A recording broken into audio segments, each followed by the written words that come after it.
Israel pager हमले की घटनाओं ने विश्व भर में सामरिक और राजनीतिक चर्चाओं को जन्म दिया है। इस हमले के पीछे के कारणों को समझने के लिए हमें ऐतिहासिक, सामाजिक और सैन्य परिप्रेक्ष्य में विचार करना होगा। इस क्षेत्र में भू राजनीतिक स्थिति हमेशा से जटिल रही है। इजरायल की सुरक्षा चिंताओं के साथ साथ पड़ोसी देशों की आक्रामकता ने कई बार हिंसक संघर्षों को जन्म दिया है।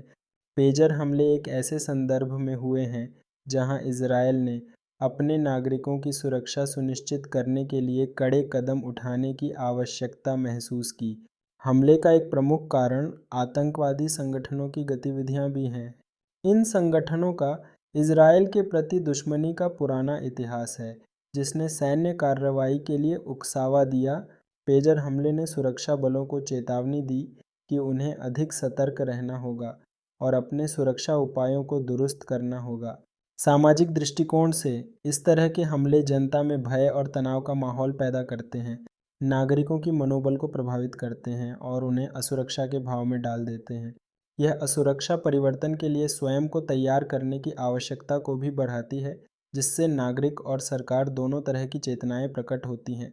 इसके अलावा बाहरी दबाव और अंतर्राष्ट्रीय प्रतिक्रियाएं भी इस हमले से जुड़ी हुई हैं। ऐसे हमलों के परिणामस्वरूप दूसरे देशों की नीतियों और शांति प्रक्रियाओं पर दबाव बढ़ता है। कई बार ये हमले न केवल सैन्य दृष्टिकोण से बल्कि कूटनीतिक दृष्टिकोण से भी व्यापक प्रभाव डालते हैं। इस प्रकार इजरायल पेजर हमले का कारण केवल सैन्य कार्रवाई नहीं है, बल्कि यह एक ठोस ऐतिहासिक, सामाजिक और राजनीतिक वास्तविकता का परिणाम है। इस घटना ने यह स्पष्ट किया है कि जैसे जैसे स्थिति जटिल होती जाएगी, हमें इसके सभी पहलुओं को समझना और आगे की रणनीतियों पर विचार करना होगा। हालांकि हमले के विश्लेषण में विभाजन और नफरत की बजाय समझदारी और सहिष्णुता को बढ़ावा देने की आवश्यकता है, क्योंकि केवल इसी तरह हम स्थायी शांति की ओर बढ़ सकते हैं, जो न केवल इजरायल बल्कि पूरे क्षेत्र के लिए फ़ायदेमंद होगी।